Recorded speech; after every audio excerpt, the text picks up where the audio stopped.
Today I wanted to share what I got at Star Wars Celebration Japan 2025, which is actually a lot fewer items than I normally get signed. However, there are a few reasons for that, because I do think what we got is quite elite, and we got one more item on top of this. And then also, I was planning on getting Oscar Isaac's autograph as well. However, he did cancel like a week or two ahead, so a little bummed about that, because that would have made, a very, very exclusive items. But in all honesty, I personally would not recommend getting autographs at Star Wars Celebration, because the lines were absolutely hectic. Unless if it's a super rare person or someone that you're trying to hunt for your own personal collection. And then on top of that, I also think another good reason is because the prints, if you're going to the actual event, they do normally say the little celebration logo in the corner of them, and I do kind of think that makes really good memories slash kind of like elite, like exclusive prints. I don't know, I think it's really awesome to see, in my opinion. So I was actually planning on getting a few prints, hoping that the logo was going to be on it, and it was, thank goodness. Either way though, this event was not cheap. This was a very, very hefty haul, and we're going to go one by one, starting with actually Rosario Dawson, even though she was the first and last autograph that I ended up getting. As you know, I am an Ahsoka collector, so I absolutely had to get a Rosario Dawson print. I was even considering an Ashley Eckstein one because of the animated version of the character. However, the line's absolutely atrocious, super mishandled, and I was already stressed enough on time. And I gotta be honest, I had the VIP pass, and I kind of think I had a really good time. I gotta do everything that I planned, and even go back to Rosario Dawson, because I made a huge mistake. So you had to redeem a few different people: Hayden Christensen, Diego Luna, everyone that we got. Actually, you had to go redeem your QR codes and get physical tickets, and then you'd hand those to the people at the table. And I got a character name and autograph, and I forgot to hand over the character name. So on Sunday, the last moment I could, I brought this back to the table, and way after the event was already closed. I actually have footage of the event closing, walking out of it after freshly getting this signed and authenticated, which we do have it authenticated. It's on the back. Our 4 different authentication little things, and I did end up putting them in card sleeves and protectors. Gonna put them in Ziploc bags.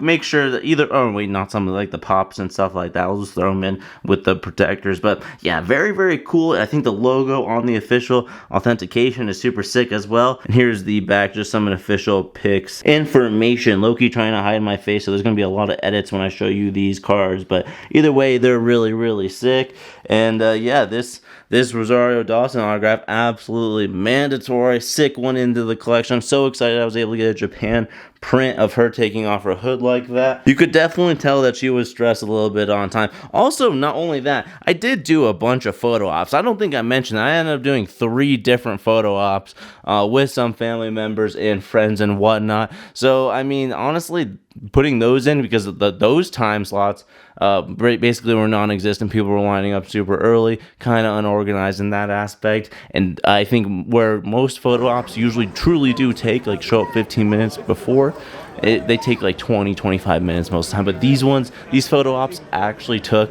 like 4 hours. Hayden Christensen was like the 4-hour lines. It was like 2-hour lines, but I did do a hidden photo op, and so that's why. But the VIP helped me even get past that and move a lot quicker still. So I was just saying so I know 4-hour lines happen for photo ops. So, for me, it was actually quite a little bit nicer.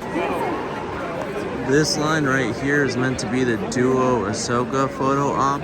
And then right here we got all of our like VIPs and APA. And then this is the line for Rosario and Hayden. And it's still being funneled right now, all the way from outside, right here. Actually, yeah, so let's just do the other autograph on the print that we got. Hayden Christensen, of course, I had to absolutely try and do one, because same exact reason. I wanted this logo on a print of something from Hayden, and I didn't want to do, I don't even know if you could do quotes and character names. I don't think so. Either way, he was so rushed and slammed doing autographs, they at least took that off. And either way, though, as an Ahsoka collector, This is the first item that I have that could totally be double signed by Hayden and Ariana Greenblatt. I still have never met her, if she's ever done signings or anything like that, but this would be an elite item to get double signed. If you guys want, you guys can see the QR code, the official Pix authentication in that right corner, and I think that QR code takes it so that you're able to actually see a photo of the item, which is pretty cool as well. But yeah, even the guy when I was leaving the line, it was quick, had a very good interaction with him. But the guy after was literally like, oh, that is such a sick item. I was like, oh my gosh, I can't agree anymore. I'm so excited about that addition into the collection. And these frames, by the way, they're just from Michaels. I normally just do Michaels frames, 8x10, stuff like that. Still kind of expensive to like get in bulk and stuff like that, but those frames, absolutely gorgeous. They really make those ones pop. So I'm a fan of those. But our last person is, in fact, Diego Luna, who, first time meeting him, he was one of the main reasons I was super hyped about autographs this time around. And he was only signing on Sunday. So knowing Friday and Saturday at that point was a mess. Going to Diego was one of the first things that we did. And actually, we got the first photo op with him and Alan Tudyk together, which was pretty unique as well. Because you're kind of in the side of the room and you get to see them interact for a few minutes. And it's just really cool because it's one of the only times for photo ops that it's not super in and out. I mean, it's still like 60 seconds, 120 seconds of seeing them, though. Got to shake their hands real quick, talk to them. It was kind of cool. And yeah, Diego Luna, super chill guy. Of course, did photo ops and autographs with him. So 3 items. I'll show you guys the third, the poster. You guys, I don't think I've shown you that one in the past, actually. But I did acquire at Star Wars Celebration, my first personal Star Wars Celebration at Anaheim. This is my third one attending. So I went to Anaheim, Europe, and Japan now, and hopefully go to Los Angeles in 2027, and hopefully they have awesome autographs as well. But Diego Luna, yeah, this. So I needed to be have some variety with him. One of my rules is for Star Wars is always try and get like a pop. I think it's super fun to be able to add to a huge wall one day of very unique talents, and there's so many unique characters for Funko Pops that they just make really good signature options. So yeah, Diego Luna, Cassian, Andor, had to decide between this one and the San Diego Comic-Con. I believe I had the shared sticker anyway, but that original Cassian Pop are the two that I was really debating on. And something about this one in season 1, the moment, everything was so good. I knew I was going to be doing the other poster that I'm going to show you, and I was already kind of thinking like white on that. And vintage collection, Black Series was in the mix, was in the talks. A second Funko Pop, wasn't exactly sure, kind of iffy because I knew I wanted to go to the Andor panel as well, hoping for some free merch. And actually, we did end up getting an Andor poster, but I did not get that one signed. I will bring it with me to California and hopefully try and get some names onto that one in the future. But for now, I decided to do a vintage collection figure just to kind of like diversify it, bring some unique items, and it fit perfectly in my backpack, to be honest, because I was able to store it like in cardboard perfectly and in acrylic, and the Funko Pop was also in acrylic, so we were nice and safe with these items. Diego Luna's autograph, though, is pretty simple, but honestly, I kind of like it. It's clean at the same time. It looks really good in person with orange, in my opinion. Pretty much just says Diego with a line under it. We'll check it out in the vintage collection, because here it really pops. Look at that. We got the authentication right below it, and I don't normally do that. I still think I'm going to end up grading this figure. I don't care about the grade or anything like that. It's more about encapsulating it for me. I've talked about this before, but I kind of have this like theory that like in 10 years, because that's all I'm trying to like encapsulate it for. I mean, forever would be awesome, but like let's just say like 10 years. In 10 years, there has to be some type of tool or item that could really cut and break open those grading boxes and hopefully not damage them. As even now, there's stuff to open it, but maybe 10 years, there's got to be something cleaner. It's got to be a strategy or something like that. Either way, though, I'm a big fan of using grading to encapsulate stuff. So that's kind of what I want to do with this figure. Diego Luna Authenticate. That looks so clean. This is a Rogue One figure, of course.